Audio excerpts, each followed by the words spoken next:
presentarles como algo que ya han visto anteriormente en algunos de los módulos, pero la idea es que podamos enfocarnos en casos, en aspectos prácticos, en cómo esa normativa, esos reglamentos y todos los aspectos que hacen al desarrollo de un proceso arbitral se presentan, en la práctica.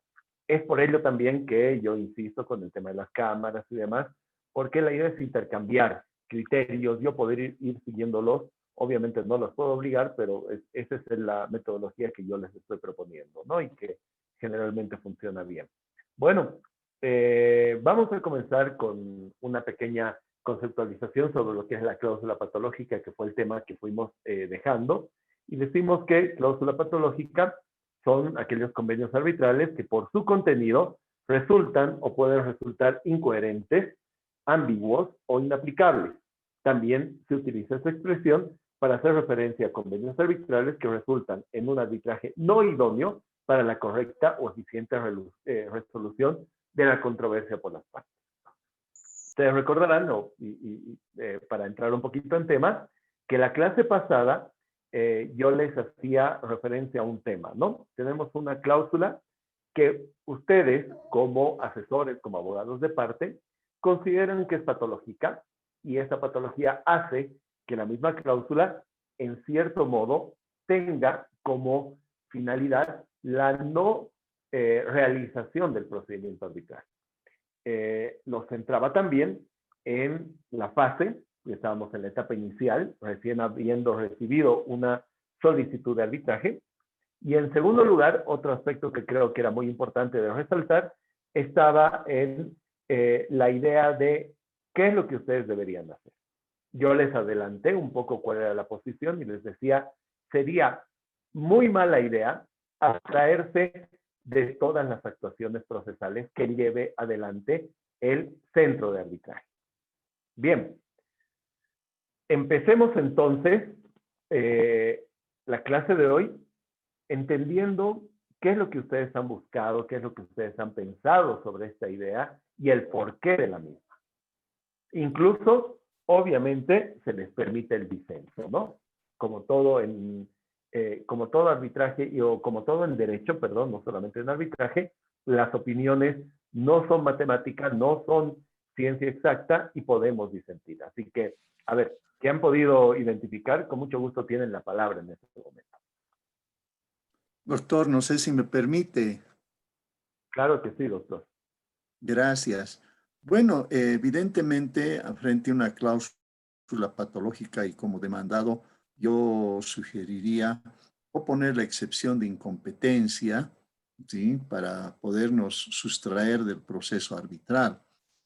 Pero revisando nuestra ley 708 de conciliación y arbitraje, implica que también hay que responder al fondo de la demanda, no es solamente oponer la excepción con todos los fundamentos necesarios, con toda la argumentación necesaria, sino también responder al fondo de la demanda como una tarea fundamental. Y eso nos permite no solamente fundamentar, sino también señalar pruebas preconstituidas. Y por qué no decir, describir estas pruebas preconstituidas, su significado, su alcance, su efecto probatorio, y a su vez también sugerir u ofrecer medios probatorios que se van a producir a lo largo del proceso arbitral. De momento eso podría decirle, distinguido doctor. Muchas gracias, doctor. Ha sido muy amplio con su criterio y nos ha ayudado, no lo ha dicho de forma directa, para establecer el por qué sería una mala idea abstraerse de la tramitación del proceso de esta etapa. A ver, ¿alguien más? Sí, doctor, la María Luisa Molina. Adelante. Pienso María que Luisa, como buenas noches. abogado defensor también podría orientar al cliente a qué es más ventajoso optar por el arbitraje y no ser muy cerrados, digamos, en que porque exista una cláusula patológica, podríamos anular la cláusula arbitral, de recurrir al proceso arbitral, ¿no? Ya que sabemos que por algo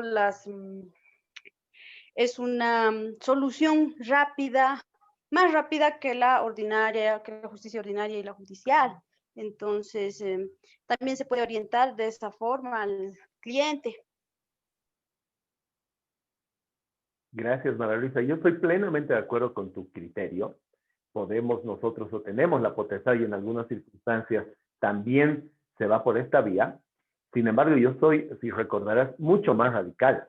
No solamente tengo que orientar al cliente a que existe la posibilidad de verle, llamémosle, el lado bueno al arbitraje, sino que no podemos en este momento, en el momento procesal, les estoy hablando, abstraernos del desarrollo de lo que, de acuerdo a la reglamentación específica del centro, se lleve adelante. Estamos cerca, pero nos falta todavía un poquito. A ver, ¿quién me dice el por qué? Doctor. La palabra, doctor. Vanessa le habla. Lili le habla. Perdón, ¿ya? Bueno, yo empecé, por favor.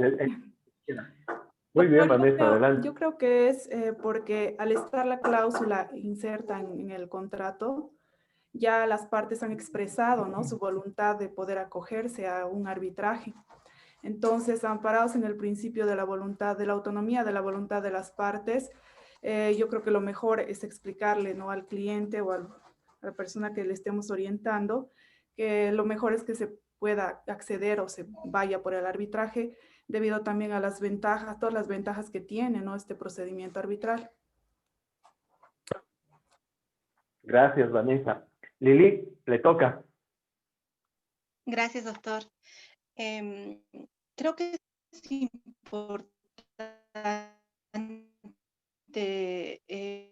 el poder, un proceso arbitral, porque de todas maneras el proceso arbitral va a continuar en nuestra rebeldía. Entonces es muy importante que nosotros podamos poner en conocimiento bueno, a nuestros clientes, en este caso sería, si bien en la ley 708 se podría objetar, ¿no?, el derecho a objetar. En el artículo 56 tenemos que se puede objetar cuando algún requisito establecido en la cláusula arbitral o convenio arbitral se haya incumplido. Entonces tenemos los mecanismos o los medios exactos para poder nosotros responder de una manera adecuada y eficiente, y no así exponer a la parte a que el arbitraje continúe y posteriormente sufrir, ¿no?, los daños que podría llegar a ser con un laudo arbitral que podría terminar o concluir con un laudo. No sé si estoy Gracias, correcta. Lili, muy amable. Todas las opiniones en realidad son muy fundamentadas, entonces yo quedo muy complacido con lo que ustedes están manifestando. ¿Alguien más? Sí, Yara, adelante, buenas noches. Buenas noches, mil disculpas. Ingresé un poco tarde, no pude conectarme antes. Yo estuve viendo en No hay problema, por internet, favor. buscando algo, encontré un artículo, es de Milagros Betancourt, que es la ausencia de las partes. No he podido terminarlo de leer todo, pero ella habla en las conclusiones, coincido con lo que decía Lili ahorita. Ella indica que el proceso va a continuar, así una de las partes no se presente, que era lo que nos decía la anterior vez. ¿Qué pasa si uno no va?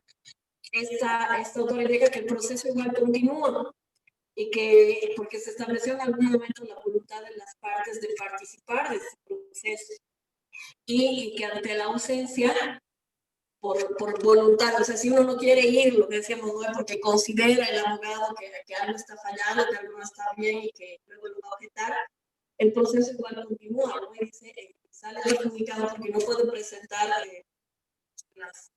las pruebas o el argumento para defenderse, ¿no? Pero igual el proceso va a continuar, y hace un análisis de diferentes países. No está Bolivia en este artículo, habla de Colombia, de Perú, de Venezuela, y en esta comparativa hablan de esto, ¿no?, de que sí se continúa el proceso y que no debería optarse por no asistir porque igual va a seguir, ¿no? Y concluye en su conclusión, plantea eso, ¿no?, de que Sin embargo, ante la rebeldía o la ausencia de una de las partes, ante un proceso arbitral, es también producto de un principio de autonomía de voluntad que orienta el significado del acuerdo arbitral y de todo el proceso. Es tan amplio que permite incluso que la controversia pueda resolverse mediante una decisión firme y justa, aún sin que una de las partes decida no participar voluntariamente del arbitraje, pues esta cuenta con la garantía de no verse perjudicada por dicha negativa, ya que la misma no implica la aceptación de los hechos alegados por la contraparte. Entonces, era lo que nos indicaba usted. Esto va a continuar por más que yo no quiera asistir al arbitraje. Entonces, salen más perjudicados. Brillante, Yara. Muchísimas gracias por su aporte súper completo. Yo me permito realizar un pequeño aporte más. Pueden, por favor, me imagino que todos están a mano con la ley de conciliación y arbitraje número 708. La tienen también en formato digital, se la ha hecho llegar a la organización del curso, así que, bueno, es sumamente fácil de acceder y me imagino que ya la han manejado con mucha frecuencia. Les pediría, por favor, que revisen el artículo 80 de la ley. Tomémonos, es un artículo un poco ampuloso en cuanto a su contenido, y no solamente en su extensión, sino al contenido jurídico. Así que les voy a dejar que se tomen sus 2 o 3 minutos para analizar a fondo el artículo 80. Y además del gran criterio que nos han dado todos ustedes en sus intervenciones, esta es la razón y piedra fundamental que nosotros debemos tomar en cuenta cuando vamos a sujetarnos a una determinada estrategia en el desarrollo del proceso arbitral. Tómense estos 3, 4 minutitos. Me voy a silenciar yo también para que puedan analizar el artículo 80, que es trascendental y fundamental a los fines del proceso arbitral como tal.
Bien, creo que si todos han podido revisar el artículo 80, considerando incluso la existencia de una cláusula de naturaleza patológica, la respuesta nos queda bastante clara, ¿correcto? ¿Cuál es la respuesta más sencilla? ¿Qué estrategia debo seguir yo en caso de ser abogado de parte, de una parte que está sometida en una controversia?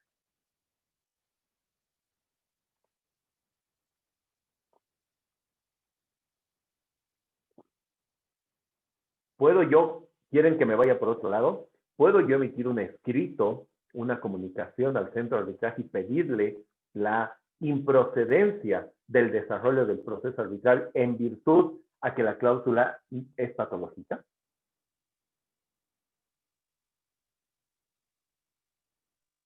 Doctor, Sí. Según el parágrafo segundo, la o el árbitro único o tribunal arbitral dice está facultado para decidir acerca de su propia competencia, incluso sobre excepciones relativas a la existencia o validez de la cláusula arbitral o convenio arbitrado, porque tendríamos que oponer una excepción relativa a la existencia o la validez de la cláusula o convenio arbitral, doctor. Creo que esa sería la estrategia correcta. Exactamente.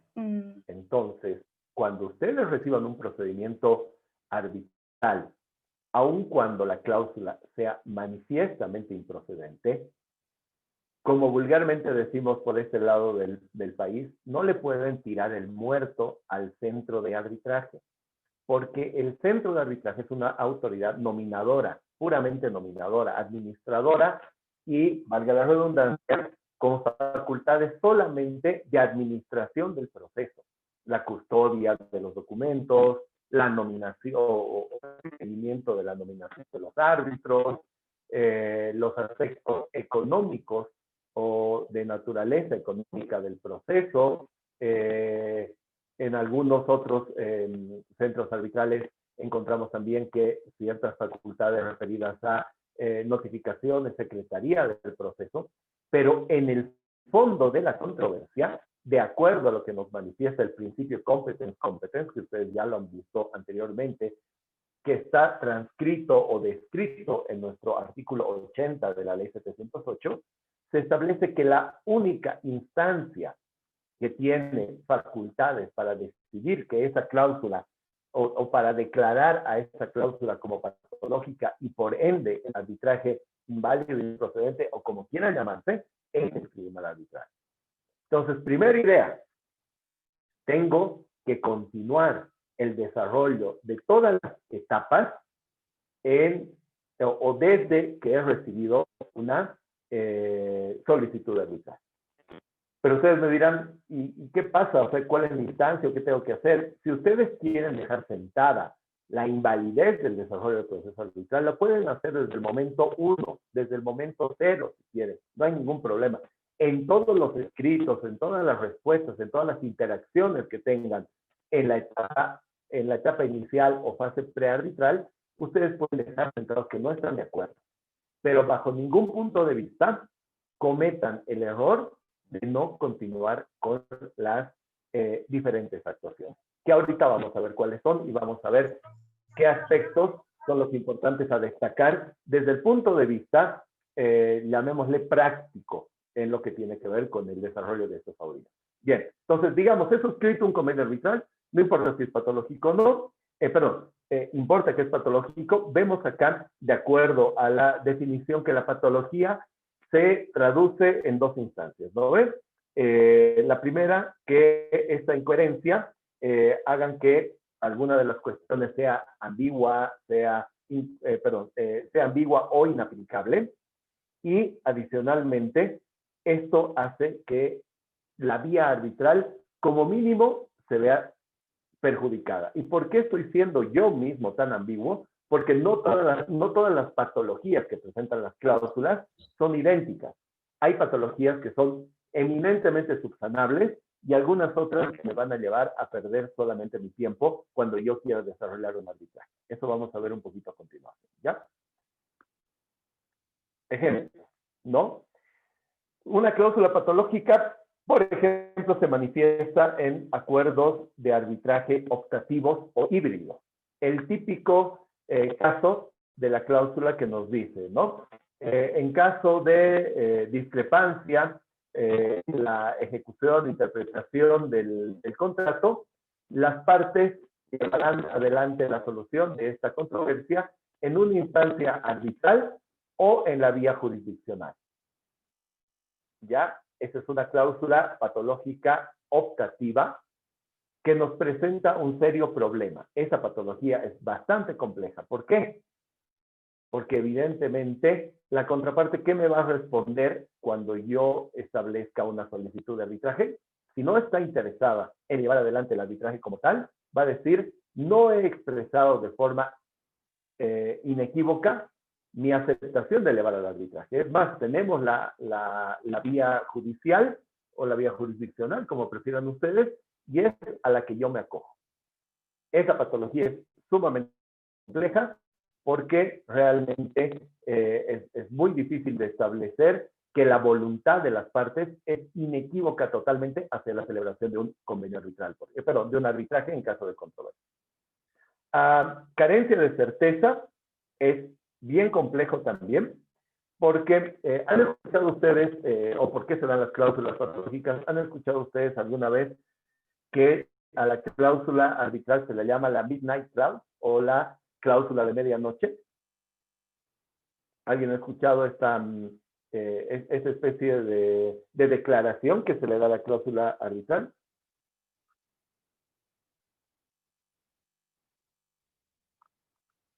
Bien, generalmente en los procesos de contratación estamos hablando, por ejemplo, cuando participa el Estado, cuando participan empresas, llamémosle con una estructura jurídica fuerte, que hace que toda la fase de construcción y negociación del contrato sea dilatada y sea, entre comillas, muy luchada, se le llama la cláusula de la medianoche a la cláusula arbitral o a la cláusula de solución de controversias, porque es la última que se ve. Por eso también generalmente está al final de los contratos, ¿no ves? Y ese es un serio error porque evidentemente se han peleado en las obligaciones, se han peleado en el precio, han discutido sobre los plazos, seguramente han discutido sobre las garantías, sobre la ejecución, todos los aspectos que económicamente son importantes para nuestro cliente. Entonces el desgaste es tal que cuando se llega a la cláusula de la medianoche, que es la solución de controversias, perdón el término, nadie le da importancia. Entonces dicen, sí, esta cláusula va así, perfecto, la he extractado de acá, buenísimo, nadie la lee, y es por eso que tenemos muchísimas cláusulas patológicas en contratos, pero increíblemente importantes.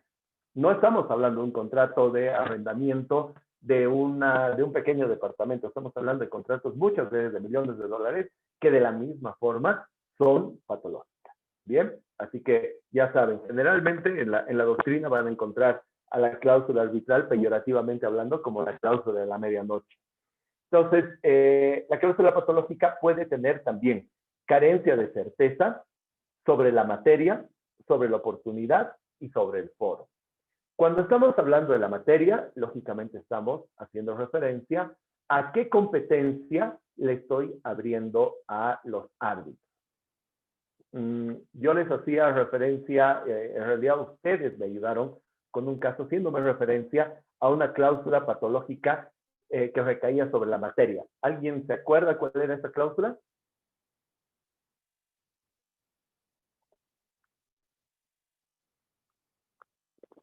Hablamos el otro día.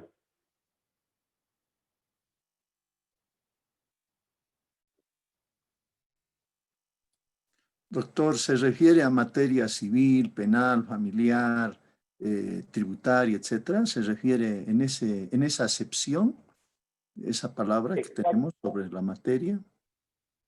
Exactamente, pero también sobre la temática, ¿no ven? No solamente a la materia, entendiéndole la acepción de solo una rama general del derecho, sino a la materia en fondo de lo que va a haber o de lo que va a tener competencia el árbitro. Porque lógicamente... ¿La rama de seguros? Creo. A ver, María Valeria. Buenas noches, doctor. Creo que en la rama de seguros hablamos sobre que en materia de seguros el arbitraje es obligatorio. No sé si se refiere a esa. En realidad has caído exactamente en el punto, que es el tema de la materia. Cuando hablamos, por ejemplo, del arbitraje de seguros, estamos hablando de materia de seguros como tal. Pero también hay unas pequeñas cláusulas que inciden sobre la materia, aunque no tan claramente como en este caso. Por ejemplo, la figura que nos dio el doctor Valdivia nos podría ayudar, por ejemplo, para aquellas cláusulas patológicas que recaen sobre materia no arbitrable. Ustedes han visto en el anterior módulo, por ejemplo, qué es la arbitrabilidad, ¿correcto? O qué es la materia no arbitrable. Es el mismo concepto. Por ejemplo, ¿qué es lo que yo no puedo arbitrar?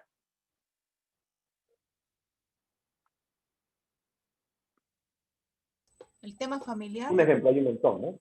El tema familiar. Muy bien, sí. Exactamente. Por ejemplo, si yo estoy queriendo llevar a arbitraje un aspecto relativo a cuestiones familiares, no lo puedo hacer.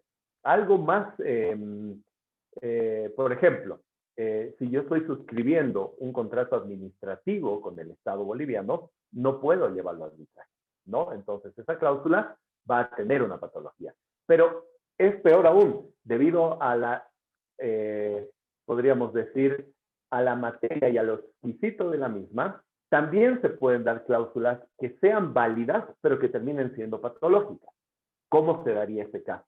Por ejemplo, yo digo, cualquier asunto referente a la interpretación y ejecución del contrato será resuelto en la vía arbitral ante el centro, bla, bla, bla. ¿Esa es una cláusula patológica en el momento de su celebración? Claramente no. Yo ya he delimitado la materia sobre la cual un árbitro va a tener conocimiento.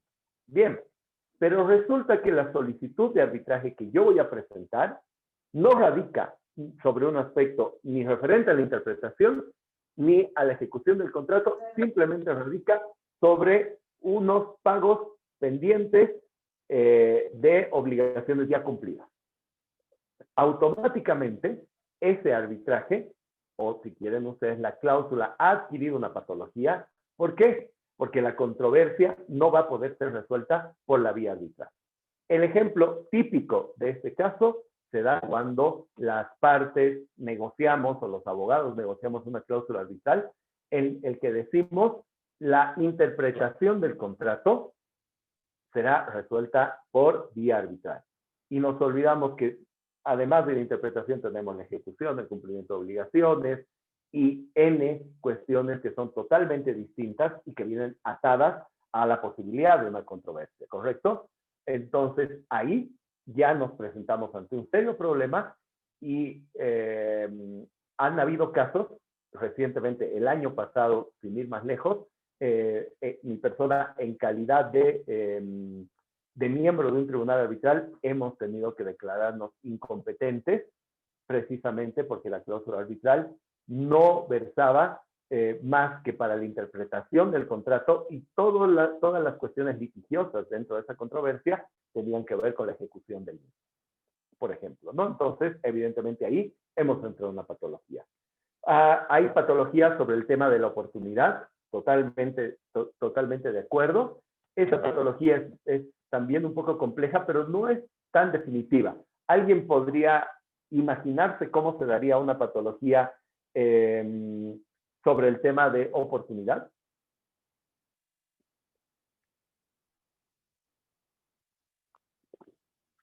Al momento de interponer o en algún contrato, tal vez alguna etapa del contrato, una ejecución, una etapa de ejecución es la oportunidad para poner o solicitar el arbitraje quizás, y si pasa esto ya se pierde la oportunidad. Estamos cerca. ¿Han escuchado hablar ustedes alguna vez, y me imagino que sí, de las cláusulas escalonadas? ¿Qué son las cláusulas escalonadas? La palabra doctor. Por favor, adelante, Mauricio. Mauricio, sí. Buenas noches, Buenas Mauricio. noches, doctor. Tema de las cláusulas escalonadas se refieren justamente, como decía usted, a etapas. Por ejemplo, en el sentido de que primero, antes de acudir al arbitraje propiamente dicho, te tenga que ir a una conciliación, ¿no? Entonces, la cláusula define que el primer paso sería la conciliación y en caso de que no se llegue a un acuerdo, no se pueda solucionar la controversia, recién ya se podría ir al arbitraje. Muchas gracias, Mauricio. Totalmente de acuerdo. Lo único que no agregaría, porque tu concepto es totalmente claro, me gustaría agregar un tópico a esto. ¿Ustedes están a favor o en contra de las cláusulas escalonadas? ¿Qué opinan? A veces, por la... Por favor. Sí, perdón, doctor. Adelante, doctor. Encantado. A veces por la naturaleza de la operación jurídica que se ha previsto y es necesario, es más aconsejable, es necesario recurrir a las cláusulas escalonadas. Pero en lo posible, yo soy partidario de que los contratos deben ser puros y simples, sin tantas figuras conexas, secundarias, etcétera, que con el tiempo pueden llevar una mala interpretación y a su inejecución. Entonces, yo creo que los contratos en lo posible deberían ser sencillos, prácticos, directos. Yo coincido plenamente con usted, doctor. Luis Fernando, creo que quiso hacer uso de la palabra, tal vez, o vi mal. Sí, sí, doctor. Buenas Adelante, noches, doctor. Fernando. Sí, Buenas ¿me noches. escucha? Ya. Sí, Pues, efectivamente, el compañero tiene toda la razón. Efectivo, es muy bueno para que sea también sencillo, pero ya no son los tiempos ahora, ¿no? Por eso es que es muy bueno también tener en un documento, especialmente cuando son empresas y son empresas grandes, siempre hay la cláusula del arbitraje, ¿no? Y por ende, es muy importante también tener la cláusula de conciliación. Previamente a ir a cualquier controversia, siempre es bueno tener un acercamiento entre las partes, porque lamentablemente siempre son conocidos, socios, y no vale la pena primero irse a la pelea, y sino también buscar primeramente la conciliación entre ambas partes. Ese es mi criterio, doctor. Gracias, Luis Fernando. Sí, a mí me gusta, creo que son bastante complementarios ambos criterios. Hay relaciones jurídicas que por su simplicidad, nosotros como abogados no debemos tender a complejizarlas, ¿no? No debemos establecer una cantidad N de procedimientos dentro de, no sé, un contrato de compraventa simple, estamos totalmente de acuerdo. Pero generalmente, donde nos utilizan mucho nosotros los abogados en lo que tiene que ver con nuestro asesoramiento, tenemos contratos de construcción, tenemos contratos de asociación, tenemos contratos de provisión de servicio, todos ellos de tracto sucesivo, en los cuales la relación entre las partes tenemos que tratar de que se sostenga en el tiempo lo más amistosamente posible. Y estamos hablando de mucha plata en muchas circunstancias. Entonces, ahí, creo yo, como un consejo personal y profesional, debemos realizar y ser cuidadosos en establecer cláusulas, a mi modo de ver, escalonadas, pero lo más, sin ser enrevesados, pero sí lo más puntillosos posible, ¿no? Muchas veces tenemos procedimientos en la cláusula de solución de controversias que terminan siendo inentendibles, ¿no? Por ejemplo, las partes tratarán de buscar los mejores entendimientos, por ejemplo, antes de acudir a la vía de la conciliación. Y automáticamente un abogado, porque para eso estamos muchas veces lamentablemente, te presenta una objeción argumentando que la otra parte no ha manifestado sus mejores esfuerzos para encontrar una objeción. Y eso termina siendo algo absoluto y totalmente subjetivo, ¿no es cierto? ¿Qué puedo entender yo con qué es el mejor esfuerzo versus la contraparte? Entonces, en todo caso, es muy propio o yo les diría muy aconsejable establecer hitos que sean objetivos, divididos por plazo o divididos por cantidad de actuaciones o realizar algo que efectivamente se pueda medir y sea incontrastable. Una vez que tenemos eso, tenemos una cláusula escalonada que es operativa.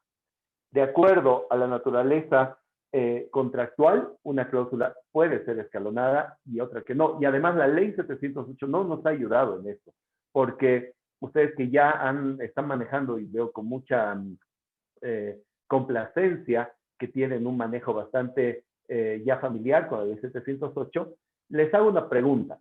Por ejemplo, en Colombia, la normativa que es distinta a la nuestra, ha fijado la conciliación como un requisito de procedibilidad. ¿Qué significa esto?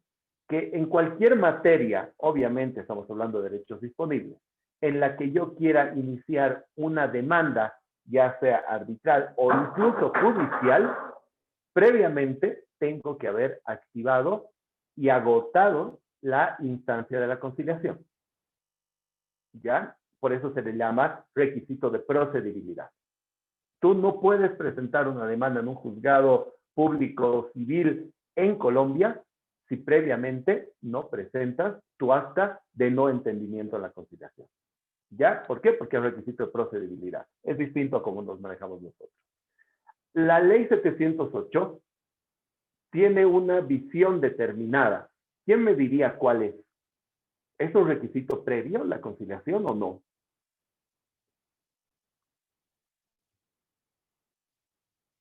¿Qué opinan?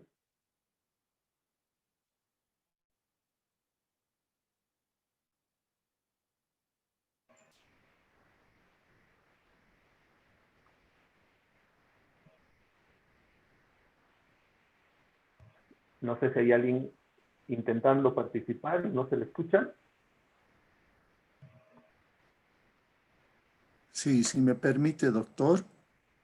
Adelante, doctor Valdivia, por favor.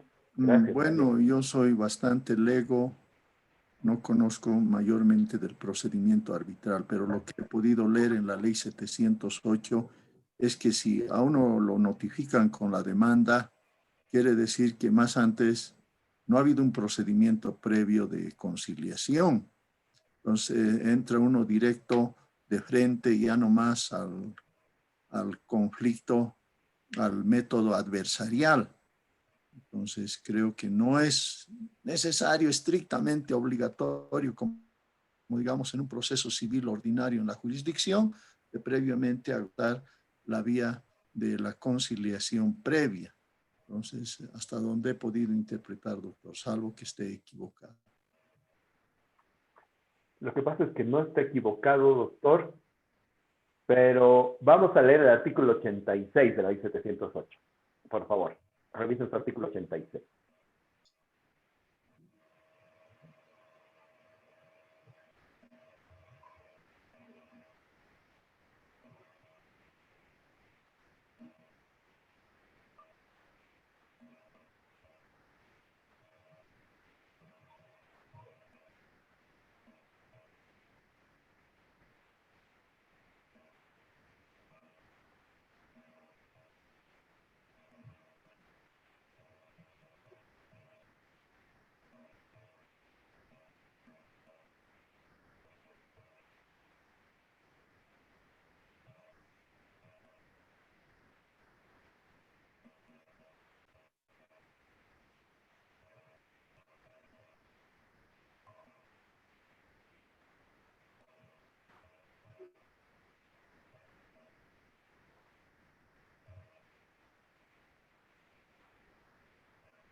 Bien. Si han repasado su artículo 86, ven que uno de los requisitos que yo debo presentar a momento de iniciar una solicitud de arbitraje es identificar si la controversia fue motivo de conciliación previa. Sin embargo, lamentablemente, se ha quedado a mitad de camino la norma. Si yo interpreto de buena fe cuál es el espíritu del artículo 86, debería decir previamente entonces a ir a una sede arbitral, tengo que haber agotado la etapa conciliatoria. Esa sería la lógica, ¿no es cierto? Sino para qué sería un requisito dentro del contenido de una solicitud de arbitraje el fijar o establecer o identificar, si quieren ustedes, si ha habido o no conciliación. Sin embargo, ahí es donde termina atándose de manos. No hay otro artículo en la norma que nos establezca esta posición. No hay una declaración expresa de la ley 708 que nos dice que la conciliación es obligatoria para acudir, por ejemplo, a una vía arbitral. Entonces, ahí se presenta un vacío en el que muchas veces se entra en ciertas discusiones. ¿Qué hacen los tribunales arbitrales? Lo que terminan haciendo los tribunales arbitrales habitualmente es iniciar la instancia de conciliación. No quiere decir que los árbitros vayan a ser de conciliadores, aunque tienen la facultad, sino que como mínimo instan a las partes a que se inicie un procedimiento de conciliación. Y algo que es muy frecuente y es muy mal manejado Muchas veces las partes, a momento de identificar esta etapa, llamémosle de negociación directa, confunden la conciliación con precisamente una negociación directa entre partes en la que han tratado de llegar a un acuerdo. Y no nos olvidemos que si estamos hablando dentro de una instancia o un procedimiento de naturaleza legal, debemos utilizar correctamente la terminología que está inmersa en la norma. La norma nos dice, previamente concilia. ¿Qué significa conciliar? Significará, por ejemplo, que yo negocie ante un tercero y trate de obtener una solución a mi controversia.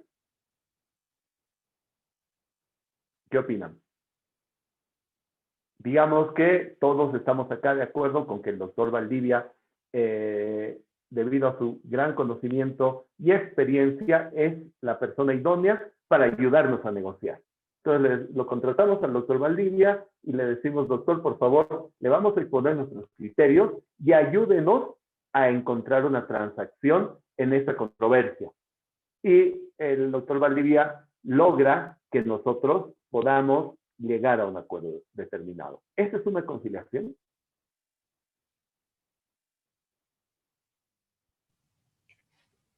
Doctor, perdón la palabra, podría venir a ser una transacción, ¿no? Porque en la realidad las partes seguramente después de que hayan terminado de establecer los acuerdos nuevos que arriben, van a plasmarlo a través de un documento donde solo van a intervenir las partes y no es un acta, sino es un acuerdo transaccional, ¿no?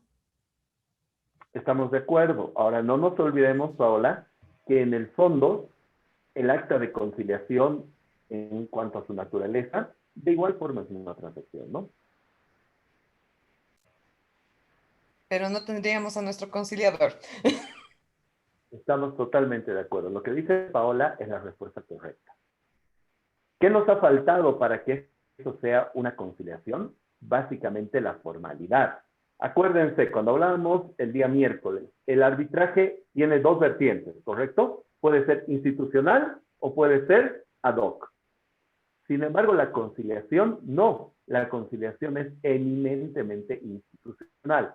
No puede existir una conciliación que haya sido llevada de manera privada. Como bien nos decía Paola, esta es simplemente una transacción dirigida, ayudada, como queramos llamarle, pero no es propiamente una conciliación. Entonces, lo que debería pasar en el mundo ideal de una solución de controversias bien llevada es que previamente nosotros agotemos la instancia de conciliación ante un centro válidamente establecido.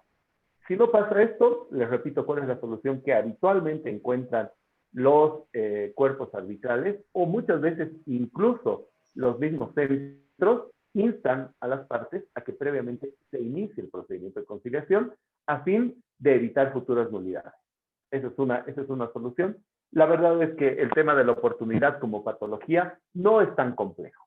Vamos a lo siguiente, el tema del foro. Y creo que lo hemos discutido, es lo más común, ¿no? La Cámara Nacional de Industria y Comercio con sede en La Paz, que no existe, o la Cámara Nacional de Comercio con sede en Santa Cruz, por ejemplo, podría ser otra idea. Es decir, tener alguna imprecisión sobre el foro. O finalmente, por ejemplo, sometemos nuestra controversia ante el Centro de Arbitraje del Colegio de Abogados, del Ilustre Colegio de Abogados de La Paz.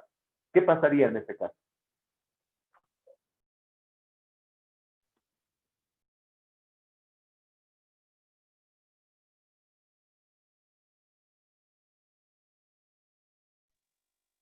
¿Aló? ¿Se me escucha? ¿Qué pasaría en este caso? A ver, ¿quién me ayuda? ¿Puedes repetir la pregunta, por favor? Con mucho gusto, claro que sí. Me voy a ir a terreno neutral, por ejemplo. Digamos que la cláusula arbitral nos dice, cualquier controversia será resuelta ante el Centro de Arbitraje del Ilustre Colegio de Abogados del Beni, por ejemplo. ¿Qué pasa en ese caso?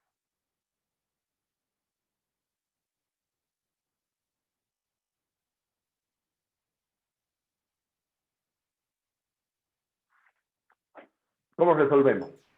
Doctor, perdón, usted la Eso pregunta no va. va en sentido de si existe, o sea, si la sede que están señalando para llevar a cabo el arbitraje no existe. ¿Esa es la pregunta? No está clara la Exactamente. pregunta. Exactamente.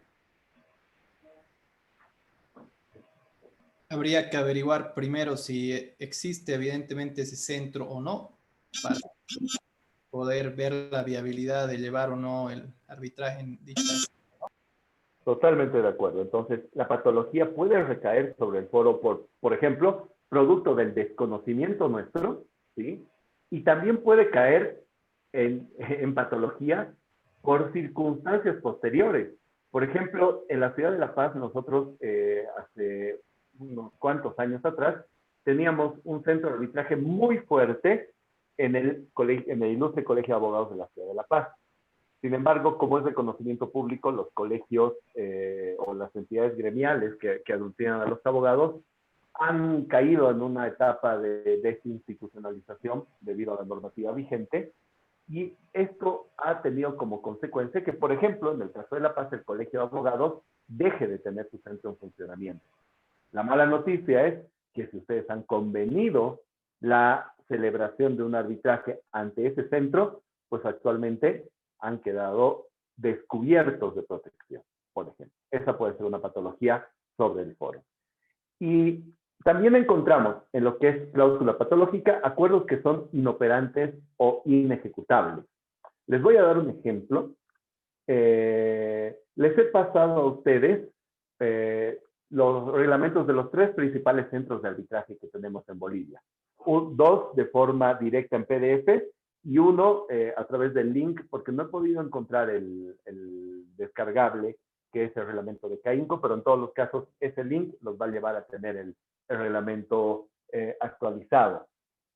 Y van a ver que, por ejemplo, CAINCO y Cámara Nacional de Comercio tienen unas salvedades en su articulado. Por ejemplo, Cámara Nacional de Comercio tiene el artículo 4 del reglamento institucional, en algún momento lo pueden ver, en el que te dice, si la cláusula arbitral hace referencia al presidente de la Cámara, al directorio de la Cámara, a la Cámara Nacional de Comercio en general, se va a interpretar que se hace referencia expresa y manifiesta al Centro de Conciliación y Arbitraje de la Cámara Nacional de Comercio. Es como tratar de subsanar algún tipo de patología. Pero en la práctica, debido a la imaginación que manejamos nosotros los abogados, esto muchas veces es mucho peor. Por ejemplo, alguna vez ha tocado el caso de, como era un conflicto de naturaleza minera, los abogados habían acordado, bueno, mejor dicho, las partes habían acordado que la designación del tercer árbitro iba a caer en cabeza del ministro de Hidrocarburos, pero el del ministro de Minería, ¿ya? Entonces, lógicamente, a momento de nominar al tribunal arbitral, el Centro de Conciliación y Arbitraje tuvo que emitir esa solicitud ante la instancia administrativa pertinente. ¿Qué creen que ha pasado ahí?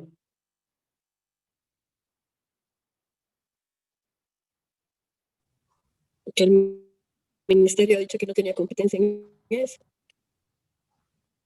Totalmente de acuerdo. Entonces, eso ha logrado que la cláusula como tal o ese acuerdo sea inejecutable. O que no es poco común o poco frecuente que nos tratemos de inventar procedimientos mágicos para la conformación de un tribunal arbitral, por ejemplo. Y eso hace que el acuerdo sea inoperante, sea inejecutable. O otro ejemplo de un acuerdo inejecutable tiene que ver, por ejemplo, con la nominación de un centro administrador que no existe o que ha dejado de existir. Lo vuelve totalmente inejecutable. Ahí el tribunal arbitral, con certeza les diría de una cifra cercana al 100%, se va a declarar incompetente. Bien, continuamos a lo que tengan alguna intervención. Doctor, una consulta. ¿Y qué pasa Sí, cuando se declara incompetente ese centro? O sea, como en el ejemplo que usted daba, que es inexistente ese centro de arbitraje. ¿Se puede acudir a otro? Una Bien. adenda, una modificación al contrato, tal vez. Me la has puesto difícil. A ver, no por la respuesta, sino porque deriva en muchas alternativas. Si las partes de buena fe quieren acudir al arbitraje, una cláusula patológica nunca va a ser problema, ¿ya? Porque todas las patologías van a ser superadas por un acuerdo. Eso pasa en un porcentaje de proceso muy bajo. En Bolivia sabemos nosotros que nos encanta pelear, ¿no ves? Nos encanta pelear y vamos a sacar la mayor cantidad de armas posibles y lamentablemente no todas lo suficientemente éticas. Eso es, creo, una culpa que debemos hacer nosotros los abogados. Pero cada vez que un abogado tenga una pequeña ermita para sacarte en el medio, te va a complicar la vida. Entonces, ahí ya tienes una pequeña punta. Si las partes de buena fe acuerdan, cualquier patología se subsana, incluida la de un foro que ha dejado de existir. Pero muchas veces, lamentablemente, las partes te llevan a la otra instancia de tener que discutir sobre esto, ¿ya? Y me gusta mucho la pregunta porque te voy a dar dos ejemplos, ¿no? El ejemplo de la cláusula arbitral que es absoluta y totalmente patológica, que hace que esa cláusula sea inejecutable, entonces el tribunal arbitral se va a declarar incompetente, ¿ya? Y esta incompetencia va a hacer que se te abra la vía correspondiente para iniciar tu reclamación. Porque el tribunal, cuando resuelve su incompetencia, no toca ni medio punto que haga referencia a la controversia como tal, ¿ya? No va a manifestar ninguna opinión en el fondo de la controversia, va a decir, por esto y por esto, mi competencia, no tengo la competencia suficiente para resolver tu controversia. Y ahí tendrás tú la vía que se acredite correspondiente. O puede darse el segundo caso, aunque en derecho se abren más posibilidades, pero tratando de utilizar dos escenarios más o menos comunes.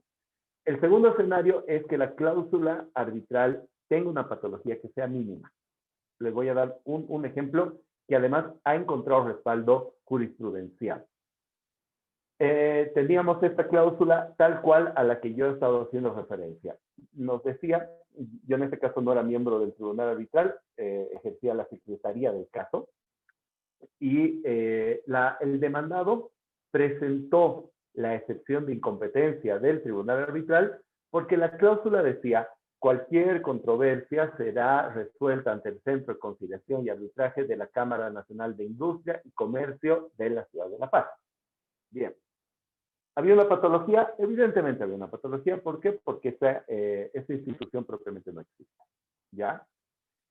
La parte recurrida, lo que dijo, en este caso en la excepción, dijo, nosotros hemos manifestado de manera expresa que queremos resolver nuestra diferencia, cualquier futuro litigio, en sede arbitral. Y no solo eso, hemos sido bastante expresos en establecer el centro y no por existir una mala nominación por una palabra, que era la palabra industria, por ejemplo, se puede interpretar que las partes no querían resolver la controversia ante una instancia establecida, por ejemplo, en este caso, por el centro de la Cámara de Comercio.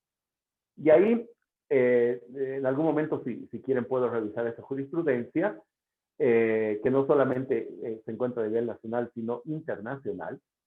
La solución es, evidentemente, las partes han tenido como espíritu, lógicamente, algo muy claro, que era resolver su controversia en una instancia arbitral, y no por un lapsus en lo que tenga que ver con la nominación, se le puede cerrar la vía. ¿Por qué? Básicamente porque si nosotros interpretamos del otro lado, ¿qué pasaría si yo me declaro incompetente? Básicamente le estoy diciendo, no puedes arbitrar algo que has acordado arbitrar. Entonces, en ese caso, si analizamos del otro lado del cristal el punto en el que se encuentra el tribunal arbitral, el daño es pues mucho mayor, solamente por un pequeño defecto que haya tenido el contenido de la cláusula, y por ende este tribunal se declaró competente y el laudo arbitral que emitió fue declarado plenamente válido, ¿no? Entonces, hay podríamos decir, una valoración que va a hacer el tribunal arbitral. ¿Ya? Y finalmente también, Silvia, hay momentos en los que tú podrías acudir al auxilio judicial si es que se te abre la vía. En la ley 1770 era mucho más clara la intervención del auxilio judicial en lo que era nominación de árbitros. Creemos, aquellos que nos dedicamos con un poquito más de continuidad al tema del arbitraje, que la evolución que tiene la ley 708 es mejor, porque te da un poquito más de campo de acción para estos temas. Sin embargo, una cláusula manifiestamente, llamémosle inejecutable, va a encontrar una declaración de incompetencia, incluso de oficio por parte del tribunal arbitral. Porque no te olvides que los tribunales arbitrales, al ejercer en cierto modo una figura muy cercana a la jurisdicción que tiene un juez, están sometidos en lo que tiene que ver con la sanción al delito de prevaricato, por ejemplo. Entonces, si uno como árbitro quiere resolver una controversia en la que no está claramente establecida la misma, se puede meter en problemas. Bien, seguimos, salvo que tengan algo más que aclarar. Sobre este punto, si bien es interesante, la solicitud de arbitraje es el punto de partida, ya de la instancia arbitral. Totalmente de acuerdo. En materia de arbitraje internacional, me imagino que el doctor Menacho les ha hecho conocer de forma muy clara estos detalles, porque él tiene una increíble experiencia, seguramente de los profesionales con más experiencia en materia de arbitraje internacional que hay en Bolivia. El tema de la importancia de la solicitud de arbitraje en el ámbito internacional, porque es verdaderamente una, podríamos decir, generadora de las relaciones jurídicas, y verdaderamente la solicitud de arbitraje, nosotros encontramos el fondo de la controversia, ¿ya? Siendo esto, entre comillas, casi un pacto que se cumple a rajatabla, tanto la solicitud como la contestación. En materia de arbitraje doméstico, la solicitud de arbitraje, me animaría a decirles, en un altísimo grado, no sé si eso es algo bueno o malo, pero es algo real, la solicitud de arbitraje termina siendo meramente un requisito administrativo. ¿Por qué? Básicamente porque yo puedo hacer una solicitud súper escueta, bien, ni siquiera resumida, directamente incompleta, y el día de mañana, cuando vaya a presentar mi demanda arbitral, puedo meterle ajos y cebollas a mi demanda y generar 25 elementos que no estaban en mi solicitud, y no va a pasar absolutamente nada en términos prácticos del procedimiento, ¿ya? Yo puedo iniciar incluso una solicitud de arbitraje, no sé, supongamos, por un conflicto A, y después mi demanda arbitral puede ir de la A a la Z, y el tribunal arbitral va a considerar exclusivamente el contenido de la demanda. Lamentablemente, tenemos que mejorar esto en nuestra práctica arbitral, pero no hay ninguna normativa, tanto reglamentaria y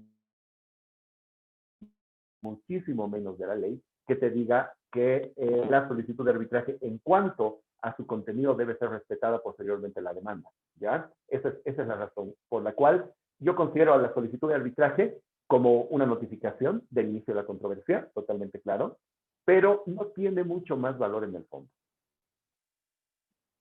Dicho esto, ¿para qué me sirve esta descripción que yo les doy a la práctica de ustedes en el momento en el que tengan que delinear una estrategia, por ejemplo, de demanda?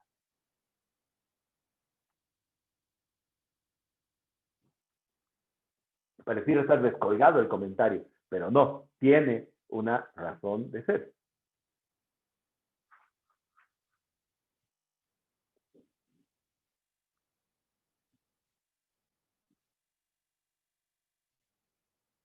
¿Cuáles son los actos? Recordemos un poco lo que con seguridad les han dicho sus docentes, que traban la relación jurídica procesal en el arbitraje.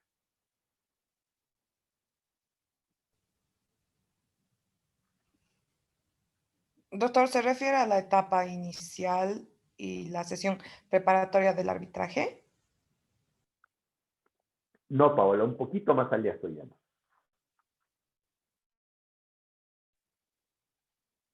Bueno, se traba la relación procesal.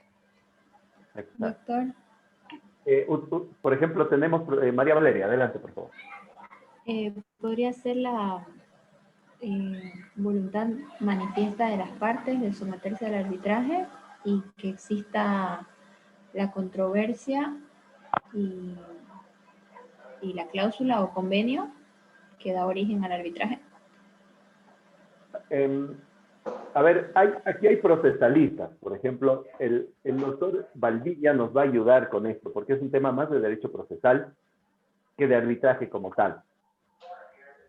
¿En qué consiste trabar la relación procesal, doctor? ¿Se acuerda? ¿O lo estoy poniendo en un problema? Bueno, en la medida de mis posibilidades puedo responder. La anterior ley, el Código de Procedimiento Civil, denominado comúnmente o popularmente Banzer, hablaba de trabar la relación procesal, ¿no? O sea, con su terminología italiana, ¿no? Y De acuerdo. nos excluía de la teoría francesa del vínculo jurisdiccional. Pero en realidad, con la nueva ley es tácita aquella calificación del proceso. En realidad, trabar la relación jurídico-procesal, como señala el Código Laboral, jurídico-procesal, es tautológico aquello, implica pues que la tesis del actor y la tesis del demandado han llegado a ser respondidas y ya se tiene como un nuevo fenómeno jurídico, una etapa procesal, y a través de esa contestación a la demanda, el juez puede calificar qué tipo de proceso es. ¿Es un ordinario? ¿Es un extraordinario? Antiguamente se hablaba de ordinario, sumario y sumarísimo, para saber la naturaleza del proceso y en consecuencia aplicar el procedimiento A, el procedimiento B, el procedimiento C, etcétera, ¿no? Entonces yo creo que leí también esta partecita de la ley 708 cuando se habla de el establecimiento de esa relación procesal, más versa en que el tribunal arbitral debe establecer la naturaleza real del conflicto, del proceso que se está planteando. Entonces, eso refleja, pues, que el tribunal en ese momento debe hacer un estudio inicial somero de la tesis de la demanda, de la contestación, de las excepciones para encauzar el procedimiento en el arbitraje. Pienso que es así. Doctor, la palabra, por favor, Freddy le habla. Freddy, buenas noches. Adelante. De acuerdo con lo que ha señalado el compañero, el doctor, considero que la relación procesal se traba con la demanda, con la contestación y en caso de que haya habido reconvención, la contestación a la reconvención, ¿no? Y por eso usted planteaba, creo, en el entendido que la solicitud de arbitraje no implicaría un evento procesal fundamental, ya que la tesis de la demanda se la puede plantear propiamente en esta. Entonces, la estrategia podría estar dirigida un poco a dilatar y no anunciar desde un inicio los elementos que uno va a plantear en la demanda de arbitraje. Ese es mi criterio, doctor. Gracias, Freddy. Les agradezco a ambos. Nos ha ayudado muchísimo. ¿Quién hizo la palabra? Adelante, por favor. No estoy viendo en mi pantalla. Acotando lo que dicen los colegas, claro, al inicio de la pregunta tal vez no la capté bien, pero en resumen lo que los colegas señalan es lo que vendría a ser la etapa de méritos dentro del arbitraje, ¿no es cierto? Exactamente. Exactamente, Pablo. Es totalmente claro ahora. ¿Cuál es el punto? Justamente lo que nos ha dicho Freddy. Cuando nosotros presentamos una solicitud de arbitraje y en algún momento, si ustedes, por ejemplo, hoy día ven en el link que les he dado y abren el reglamento de arbitraje de CAINCO, te da la posibilidad, incluso de forma expresa, porque además es correcto, que tú puedas presentar la demanda o la solicitud de arbitraje. ¿Ya? Y ahí es donde iba mi comentario. Si yo presento la solicitud de arbitraje, ¿será necesario que caiga en todos y cada uno de los detalles sobre los cuales posteriormente va a versar la demanda? Y por otro lado, en contrapartida, ustedes dirán, pero ahí está faltando una lealtad procesal porque estás escondiendo armas. Y la realidad es que no, ¿ya? Básicamente porque la controversia es conocida por ambas partes. Entonces la contraparte no me puede decir, yo no sabía que teníamos una disputa, punto número uno. Y en segundo lugar, ¿por qué? Porque las armas tienen que ser iguales. Y para que exista igualdad de armas, por ejemplo, ambas partes tienen que tener el mismo plazo para producir sus actuaciones procesales. Si yo presento una demanda de forma conjunta con la solicitud de arbitraje, le estoy dando como mínimo, por decirles algo, un estimado, entre 1 mes a 2 meses más de plazo que el que yo voy a tener para presentar la demanda al demandado. Y peor aún, le estoy dando 2 meses, 3 meses, incluso muchas veces de plazo, para que el demandado analice, bucee y vea todos los argumentos que va a tener para defender la acción arbitral como tal. Entonces, mi sugerencia, sin ser, llamémosle, sin faltar a la ética, es que la solicitud de arbitraje sea descriptiva de cuál es llamémosle, la controversia, sea descriptiva, incluso en algunos reglamentos se establece incluso la cuantía, pero no es necesario que contenga todos los argumentos de la demanda como tal. ¿Por qué? Básicamente porque no necesito hacerlo. Si ustedes quieren hacerlo, están permitidos por pecado. Esta es simplemente una opinión en torno a algo que en la práctica puede presentarse. La solicitud de arbitraje, en cuanto a su contenido, es bastante sencilla. Lógicamente, debemos acompañar el convenio arbitral, es decir, la madre de donde está surgiendo la posibilidad de que nosotros vayamos a arbitrar. Ese es un requisito que se establece y, naturalmente, también cumplir con los requisitos administrativo-económicos que se fijan que fija cada uno de los diferentes centros, por ejemplo, en nuestro país o en el exterior, dependiendo de la naturaleza del arbitraje. Pregunta, de acuerdo a lo que ustedes han estado viendo. Se presenta la solicitud de arbitraje, ¿ya? Ustedes reciben la solicitud de arbitraje. Tienen 3 semanas para responder la solicitud de arbitraje. Y no la hacen. ¿Qué es lo que pasa?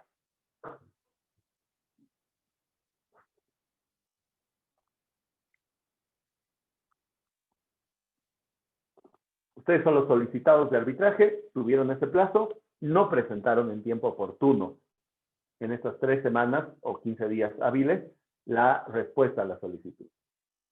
¿Qué es lo que va a pasar?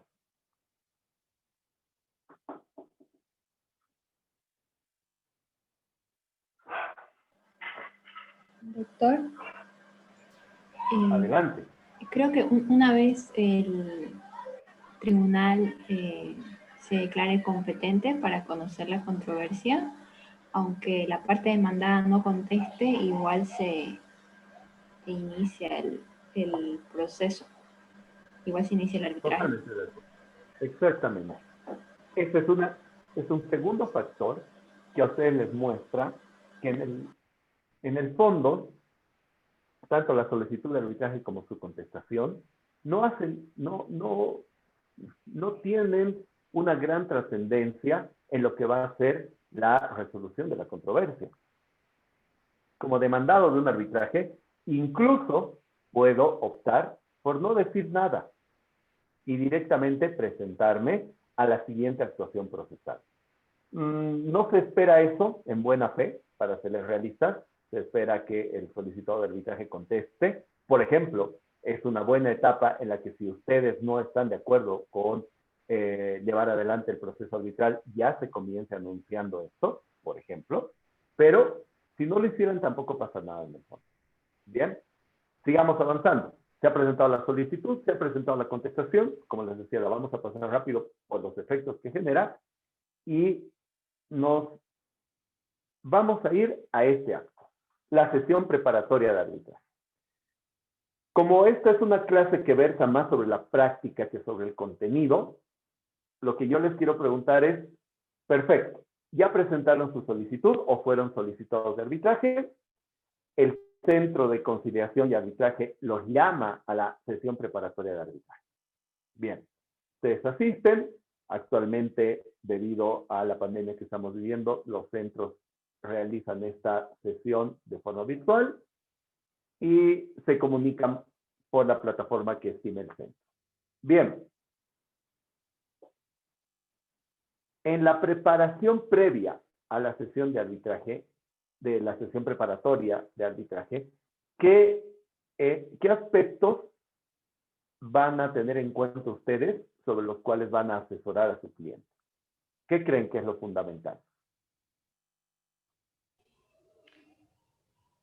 La palabra, doctor. Adelante, Paola, por favor.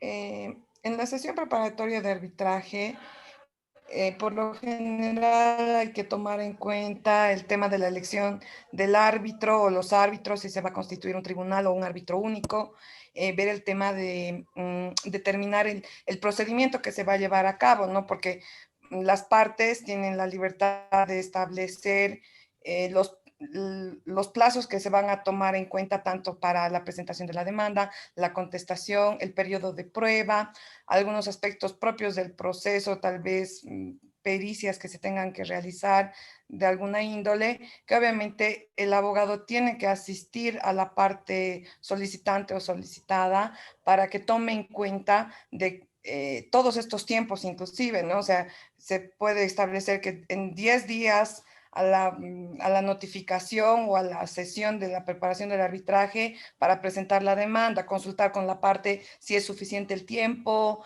si soy la otra parte, si es suficiente 10 días para contestarla, si durante un periodo de 30 días voy a poder yo producir toda mi prueba, si los árbitros que están ahí habilitados, hay alguno que puede ser que nos sirva, que no nos sirva, que hay que recusar porque puede ser perjudicial, creo yo.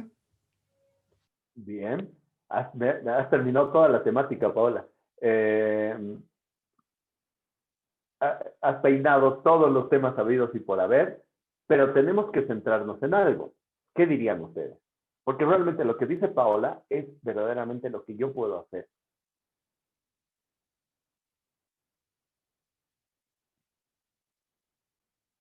¿Están todos de acuerdo?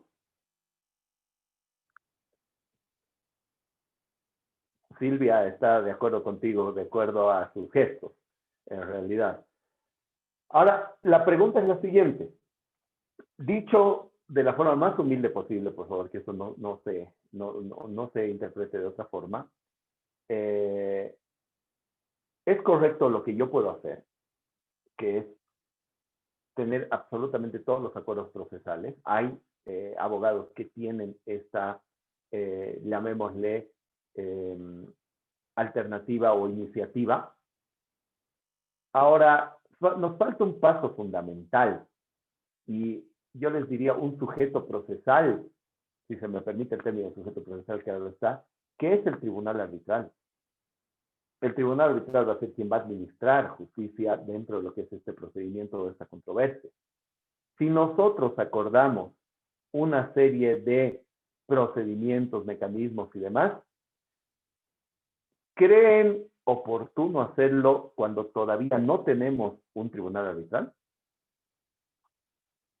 Personalmente, yo desaconsejaría esto, porque no es poco frecuente que entra el tribunal en competencia y justamente en este aspecto es donde verse. El día lunes, cuando veamos lo que es la sesión de instalación del tribunal arbitral, vamos a darnos cuenta cómo muchas veces, es más, les voy a mostrar un par de actas de instalación del tribunal, cómo se realizan estos aspectos, incluido también otra etapa importantísima, que es la del calendario procesal y normas de buen proceder. ¿Ya? Entonces, Paola, sí lo puedes hacer. No hay ningún óbice porque no nos olvidemos un principio fundamental. Las partes son plenamente libres de adaptar y adoptar ambas palabras, los procedimientos que vean y estimen convenientes a sus intereses.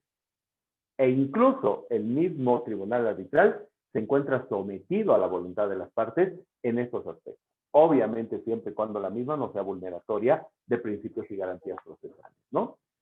Ahora, ¿cuál sería mi consejo entonces sobre la sesión preparatoria de arbitraje y sobre lo que verdaderamente me tengo que preparar? Pura y exclusivamente los aspectos relativos y referentes al procedimiento de selección y nominación de árbitros. Nada más. Todo mi foco, toda mi concentración debería estar establecida en este procedimiento. ¿Por qué es un procedimiento importante? Por ejemplo, y por qué también es una pésima decisión abstraerme de este procedimiento. Por ejemplo, si yo considero que existe una, llamémosle, una excepción a ser presentada por incompetencia, por lo que yo estime conveniente, ¿quién la va a resolver?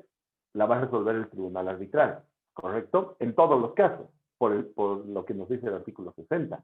Entonces, si yo no participo de la nominación y de la selección, utilizando mi derecho a escoger un profesional idóneo, no para que, entre comillas, dé para mi lado, sino que tenga el suficiente conocimiento de la materia, las suficientes credenciales, o me brinde a mí la seguridad que me puede dar el hecho de que voluntariamente puedo nominar a alguien, estoy perdiendo una carta de la baraja y no le estoy jugando cuando en realidad el no jugarla no me beneficia en nada.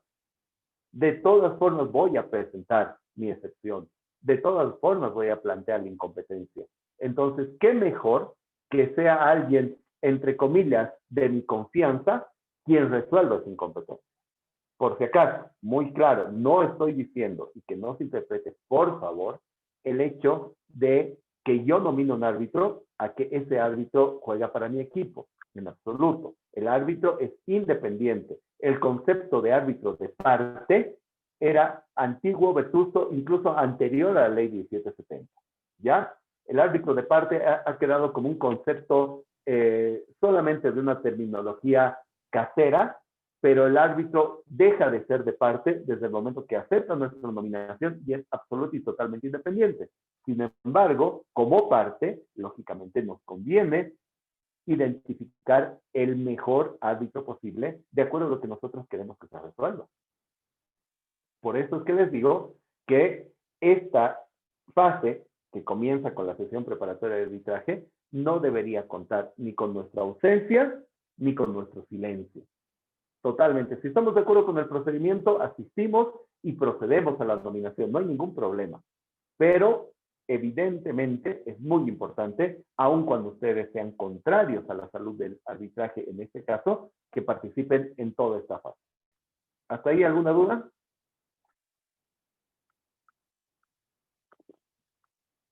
Bien. En la diapositiva ustedes ven que el propósito es doble, ¿no es cierto? Para las partes es lograr estos acuerdos. Todos los que nos dijo Paola son absolutamente correctos. Podemos hacerlo, aunque en mi criterio yo me centraría casi exclusivamente en la nominación de árbitros, y ese es el efecto que tiene para las partes. Y para el procedimiento, el efecto que tiene es que comienza el cómputo de plazos para la nominación de árbitros.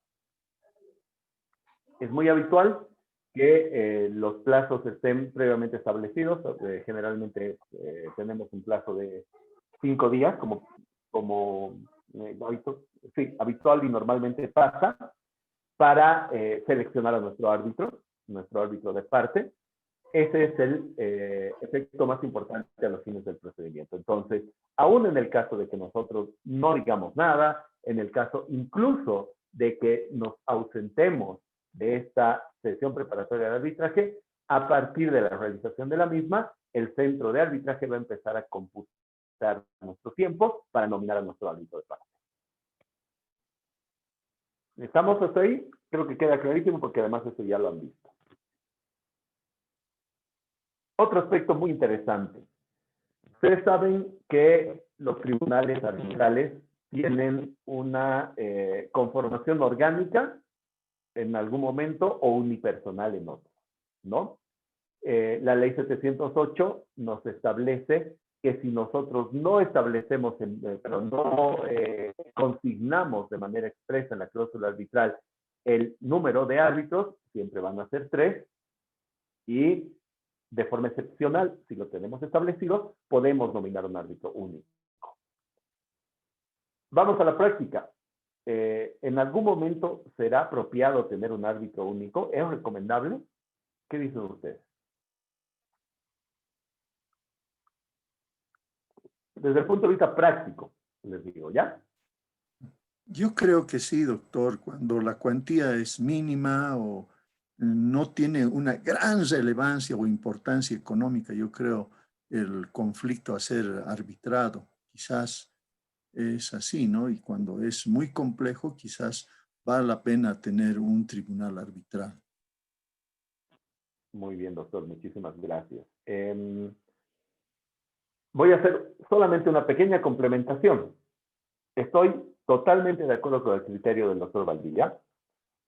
Tengamos siempre presente entonces, más que complementación, un consejo. Cuando estemos redactando contratos para nuestra empresa, para nuestros clientes o incluso para nosotros mismos, tengamos la previsión de establecer esto. ¿Por qué? A veces pasa, les voy a dar un ejemplo gráfico que nos pasa, que pasa en diferentes centros de arbitraje. Cuando la cuantía es mínima, los costos del procedimiento arbitral empiezan a subir si comparamos porcentualmente el litigio, o el monto de que yo estoy litigando, versus el costo del arbitraje. Porque, por ejemplo, cuando tenemos 3 árbitros, tengo que pagarle a 3 profesionales. Lógicamente, eso encarece muchísimo los costos del arbitraje como tal. En segundo lugar, de acuerdo a la nominación y a la lista de árbitros, tomen en cuenta una cosa, y yo se los voy a decir con la mayor sinceridad posible, porque además se trata de que ustedes conozcan el mundo en la realidad más plena.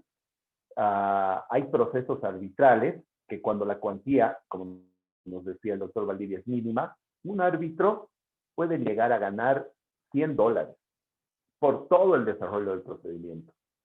Entonces, si consideramos que en las nóminas de árbitros encontramos profesionales muy capaces, pero esa capacidad también se muestra en la cantidad de ocupación que tienen, va a ser súper difícil poder constituir un tribunal arbitral, porque realmente, imagínense llevar adelante todo un procedimiento arbitral de meses para percibir una remuneración de 700, 800, 1,200 bolivianos. Nos va a costar. Entonces, lógicamente, es mucho más sencillo estos procedimientos en los que la cuantía es baja, que se establezca la nominación de un árbitro único. Y ahí la cosa tiene mucho más sentido, porque además la complejidad del litigio que se va a resolver es menor. Por eso, si se me permite la sugerencia, en algunos puntos, cuando nosotros fijemos que una controversia económicamente o un contrato económicamente no es, llamémosle grande, alto o como quiera denominarse, es mejor nominar un árbitro único. Y ahora, no sé si es que, sí, vamos a ir con el procedimiento de conformación y vamos a concluir la clase con un tema práctico que les he preparado, con un pequeño caso. El procedimiento de conformación que siguen casi todos los centros de arbitraje en Bolivia es el mismo de la ley, ¿ya? Que nos establece lo siguiente. Cada una de las partes, cuando estamos hablando de árbitro único, las partes tienen que encontrar un acuerdo, ¿ya? Tienen que nominar al árbitro. Cuando es un tribunal arbitral, cada una de las partes nomina a un árbitro. Ya selecciono a Juan, a Pedro, a quien estuviera en la lista. Y en segundo lugar, una vez que esos árbitros de parte han aceptado, entre estos 2 árbitros seleccionan al tercero. ¿Ya? Que antes se le conocía con el nombre de árbitro dirimidor, pero esto ha sido totalmente superado, ahora es tercer árbitro nada más, porque no es un árbitro que dirime nada. Generalmente este tercer árbitro, que es nominado expresamente por los otros 2 árbitros, termina ejerciendo la presidencia del tribunal. Otro aspecto que creo que es sumamente importante que ustedes conozcan. ¿Puedo yo, como parte, pactar un procedimiento diverso a este? ¿Qué opinan?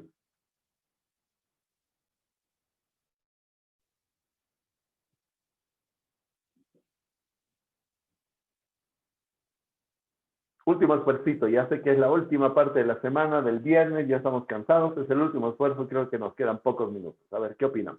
¿Pueden? Yo opino que Adelante. Que sí pueden, toda vez que el arbitraje se basa en la autonomía de la voluntad de las partes, ¿no? Entonces, partiendo de este principio, como bien se dijo antes, ya que deciden arbitrar un tema para resolver sus conflictos, asimismo deciden la forma en cómo se va a nombrar el tribunal y también cómo va a desarrollarse el procedimiento arbitral como tal. Entonces, pienso que sí, sí pueden.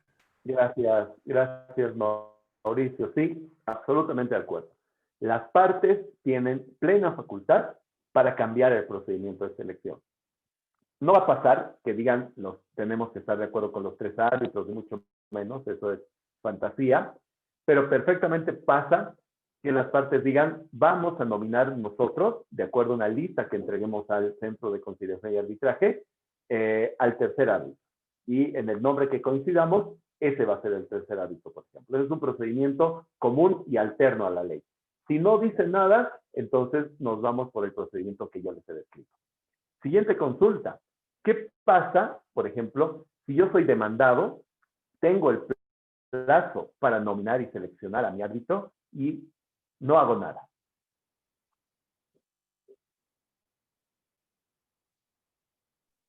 Doctor, existe entonces una entidad nominadora que va a poder incorporar o designar al árbitro que no ha sido designado por la parte que debería nominar. ¿Quién es esta entidad nominadora? El centro encargado del arbitraje. El centro de conciliación. Exactamente. Lo que va a pasar es que el Centro de Conciliación y Arbitraje va a suplir esa voluntariedad, entre comillas, en lo que tiene que ver con la nominación del árbitro de cada una de las partes. ¿Ya? Y de igual forma, si hubiera alguna omisión, se dejara vencer los plazos o finalmente los árbitros no se ponen de acuerdo, es la autoridad nominadora, perdón, la entidad nominadora, el Centro de Arbitraje, quien va a designar a los árbitros. Conocido es por ustedes también que los árbitros están, no les voy a decir afectados, ni mucho menos, más bien están obligados a participar dentro del procedimiento arbitral con la más amplia imparcialidad, ¿correcto? Eso lo sabemos, está claramente establecido, básicamente incluso por los procedimientos, el procedimiento de excusa, que significa básicamente que el árbitro que sabe que está afectada su imparcialidad en un determinado proceso, se tenga que abstener del conocimiento del mismo, básicamente por esta situación. Pero pasa muchas veces que las partes tienen el interés de que un árbitro no conozca el procedimiento como tal. Y se manifiesta a través del proceso de recusación. Bien, les voy a dejar, no les voy a dejar, en realidad lo vamos a repasar de forma conjunta, el siguiente caso, que va a ser el último trabajito de la semana, con el cual vamos a, podríamos decir, tratar de entrar en esta materia. Bien, se los leo yo, si es que por si no lo leen, pero lo tienen completo, y es más, lo voy a tratar de ampliar un poco, ¿ves?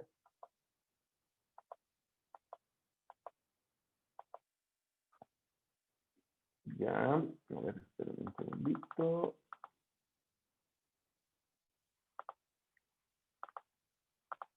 Ahí, bien. ¿Lo leen claramente?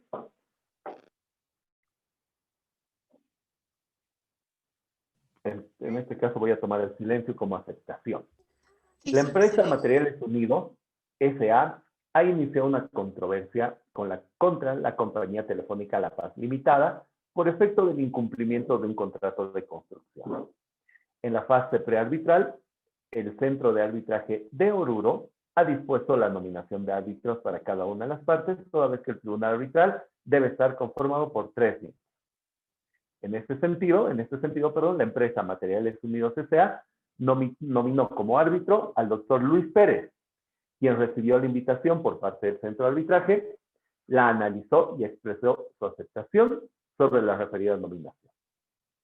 En tiempo y forma oportuna, conforme al procedimiento aprobado, Compañía Telefónica presenta el recurso de recusación del referido árbitro en mérito al siguiente argumento. El doctor Luis Pérez cuenta con el servicio telefónico proporcionado por la compañía telefónica demandada. Esta es una dotación aparte, quien provee ese servicio a toda la ciudad. Y además de ser cliente, posee a la fecha de la recusación una deuda de 1 mes de servicio con la empresa.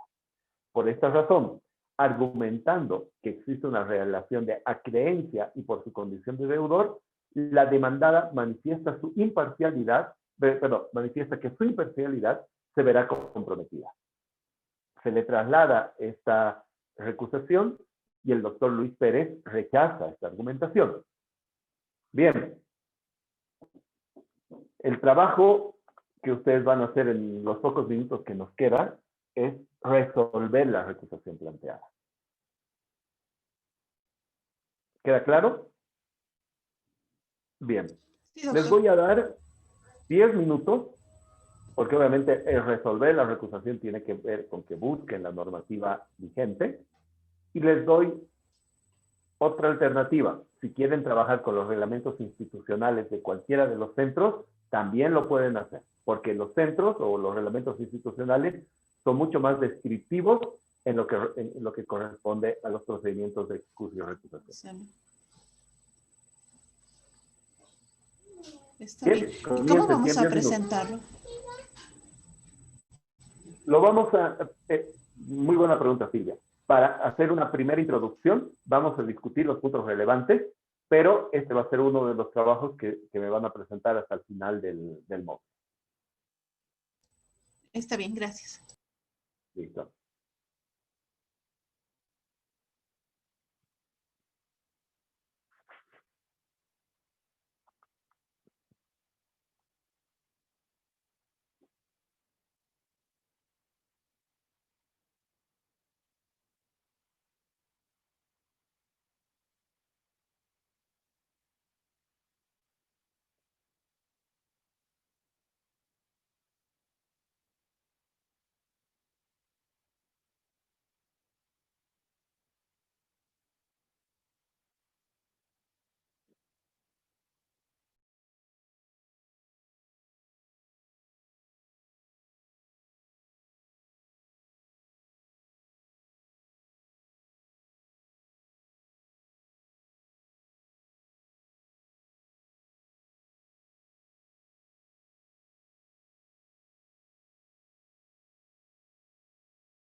Ustedes dirán, compañeros.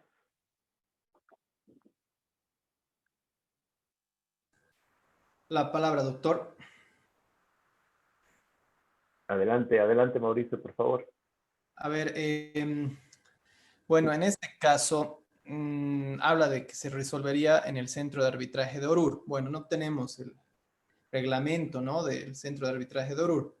En ese entendido, de acuerdo a lo que establece la ley de conciliación y arbitraje, en su artículo 74 establece las causales, ¿no?, dentro de las cuales se puede amparar una de las partes para invocar una excusa de un árbitro, perdón, para recusar un árbitro, ¿no? Entonces, una de ellas, en el artículo 74, parágrafo 1, número 5, dice ser acreedor, deudor o fiador de alguna de las partes. Si nos basamos en la ley de conciliación y arbitraje, el caso en análisis se enmarcaría, ¿no?, en este punto, dado que el doctor Luis Pérez es deudor de la compañía telefónica, en este caso la demandada, por cuanto tendría razón de ser, ¿no?, la excusa interpuesta, perdón, la recusación interpuesta por la compañía telefónica. Pero por otro lado, hablando de reglamentos propiamente dichos, bueno, no tenemos, como decía, el centro de arbitraje de Oruro, pero me llamó la atención el reglamento de arbitraje del Centro de Conciliación y Arbitraje de la Cámara de Comercio de Servicios de Cochabamba, que en su artículo 74, no, perdón, en el artículo 34 de causales de excusa y recusación, son similares al de la ley 708 en el mismo punto 5, que habla de ser acreedor, deudor o fiador de alguna de las partes. Sin embargo, más abajo, en el parágrafo 3 del mismo artículo, dice: no podrá recusarse a un árbitro o perito por tener la calidad de cliente, usuario o condición similar de entidades que prestan servicios públicos o privados. Y esto nos llevaría a una contradicción, ¿no? Pues bien, si el señor Pérez es deudor de la compañía de telefónica, si aplicaríamos, digamos, un reglamento como el mencionado del Centro de Arbitraje de Cochabamba, existiría esa salvedad, ¿no?, que habla de que si un cliente, pese a que sea deudor, es cliente de una compañía que ofrezca servicios públicos o privados, estaría fuera del alcance de ese numeral 5, ¿no? Entonces, en ese entendido, no tendría sustento la recusación interpuesta por la compañía telefónica. Entonces, en ese entendido, habría que ver con qué reglamento estamos trabajando, o si no existiría un reglamento, ateniéndonos a la ley, no podría proceder. Bueno, ateniéndonos a la ley, procedería, digamos, la recusación, pero si utilizaríamos un reglamento como el de Centro de Arbitraje de Cochabamba, no procedería. Gracias, Mauricio. Sí, solamente una pequeña puntualización. Yo les comenté que ustedes pueden trabajar para este caso con el reglamento institucional que quieran. Por eso puse Oruro, básicamente porque no tienen en este momento un centro de arbitraje. Ya haciendo las veces de que fuera el reglamento válido con el que ustedes quieran trabajar. Solamente esa puntualización metodológica. ¿Alguien más? Doctor, yo pienso que se debe resolver la recusación como improcedente, ¿no? Porque no solamente amparados en lo que dice el reglamento que mencionaba el compañero que me antecedía, del Centro de Conciliación de Cochabamba, sino que también se debe considerar que, bueno, es el argumento de la empresa de materiales Estados Unidos, ¿qué es? Unidos, ¿sí? De Materiales Unidos S.A., no me parece el más válido o solvente, ¿no? Para poder recusar al doctor Luis Pérez. En realidad me parece más un argumento muy, en realidad dilatorio, ¿no? Lo que ellos quieren es más dilatar el curso del procedimiento arbitral. Es por eso que considero que lo aplicable sería el artículo 70 y, perdón, aquí lo tengo. El artículo 34, ¿no? Del reglamento de arbitraje del Centro de Cochabamba. Gracias, Vanessa. Sí, Gracias. pero ¿qué pasa si no tenemos un reglamento tan puntual como el de Cochabamba, por ejemplo, y tenemos que resolverlo con lo que nos dice la ley 708? A mi criterio. Doctor, perdón. Sí. ¿Laura? ¿Lili o Laura? No sé. Es cortito lo que le voy a decir. Bueno, primeramente, en el caso recalca que es quien provee este servicio a toda la ciudad. Entonces, muchos de los árbitros podrían ser deudores de esta empresa, al ser un servicio básico, ¿no? Porque aquí mismo se está recalcando que es un servicio que se le provee a toda la ciudad. Y también menciona que es adeudado de un mes. Y siguiendo más o menos la línea de que recién se puede hacer el corte y demás a partir de los 3 meses, sería algo muy de mala fe por parte de la compañía telefónica. La palabra, doctor. Primero Lili, después Yara. Gracias, doctor. Yo he estado revisando el reglamento de arbitraje de la Cámara de Comercio Internacional y en el artículo 14 indica que la solicitud de recusación de un árbitro debe estar fundada en una alegación de falta de imparcialidad o independencia, por lo que la deuda de una factura creo que no puede ser considerado como una falta de imparcialidad o independencia, porque es un suministro básico que se da a toda la población, por lo que también esta recusación debería de declararse improcedente, doctor. Gracias, Lili. ¿Yara? Adriana, doctor, ¿cómo está? Buenas doctor, noches. el artículo 34 de la ley que habla de la obligación de informar, quizás ahí se podría hacer eso, ¿no? El juez informar que él tiene este servicio, que utiliza el servicio de telefonía y que es parte de eso, pero que eso no implica una relación mayor, ¿no? Todos somos clientes, todos tienen luz, todos tienen teléfono, todo el mundo tiene internet, y que no hay una relación directa, ¿no? Pero sí que es usuario de esto, ¿no? Así se evitaría el conflicto, creo que hay en observarlo a él. Gracias, Yara. Adriana. Aló, doctor, ¿cómo está? Buenas noches a todos.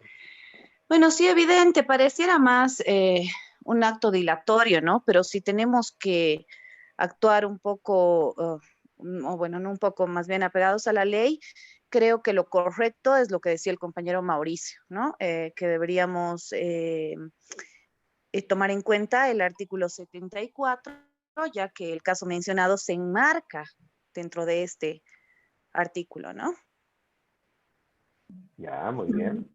Doctor, soy Jenny Herbas. A ver, bueno, no soy del área legal, sin embargo, como auditora, le hago la siguiente consulta. En algún momento, nosotros como auditores siempre colocamos como prelación la ley. En este caso tenemos una ley y tenemos un reglamento. Y cuando en algún momento hice la consulta, bueno, me puntualizaron que tiene en realidad validez el reglamento y no tanto la ley. En el presente caso, considero que al existir un reglamento del Centro de Arbitraje Cochabamba, ¿no? Se estaría dando, en realidad tendría que ser, no se rechazaría, ¿no? En base al artículo 34. Ahora, obviamente, si se aplicara lo que es la ley, la 708, en su artículo 74, obviamente tendría que rechazarse la argumentación, ¿no? Muchas gracias. A ver, como ya estamos un poquito pasados de la hora, y este es un trabajo pendiente, yo les sugeriría, si me permiten, que se trabaje para la resolución, básicamente con lo que nos dice el artículo 74. Pero no hacer llamémosle, resolución tan puntual como decir, ah, no, es deudor y ya está. Porque para esto, como cualquier tema en derecho, está basado en principios, ¿correcto? ¿Por qué o de dónde surge el escenario y el instrumento de la recusación o de la excusa? Tiene que ver con una inspiración, ¿correcto? Con una inspiración de un sentido de equidad o imparcialidad, perdón, de imparcialidad que debe tener el juzgador, quien va a resolver la controversia. Entonces, debemos partir, yo creo, de un enfoque todavía más amplio para resolver esto. No estoy tan seguro, o por lo menos caer en el debate, ¿no? Llegar al debate, no por decir, ah, no, perfecto, le debe un mes de servicio, es deudor, entonces aquí casa con esto y ya está. Porque, ¿qué es más perjudicial en este caso? No estamos, con la resolución de esto, no estamos favoreciendo a quien no correspondería, por ejemplo. Son preguntas que yo dejo abiertas, ¿no? Para que ustedes vayan madurando ese análisis que tienen que realizar. En el sentido de justicia más amplio, que es el que nosotros tenemos que resolver, ¿cómo es que ustedes emitirían una resolución sobre esta recusación? Ese es el tema. Bien, se me ha pasado la hora volando. Eso es un súper buen síntoma de que las cosas están fluyendo bien con ustedes. Es un placer para mí trabajar, repito, con ustedes. Así que les deseo un excelente fin de semana y Dios mediante nos vemos el día lunes. Cuídense, por favor, las cosas están complejas por todos lados. Gracias, doctor. Igualmente, doctor. Buenas noches. Gracias, doctor. Buenas noches. Gracias, Doctor. Buenas noches. Buenas noches a todos. Buenas noches, doctor. Chao, que esté muy bien. Buenas noches, doctor. Noches.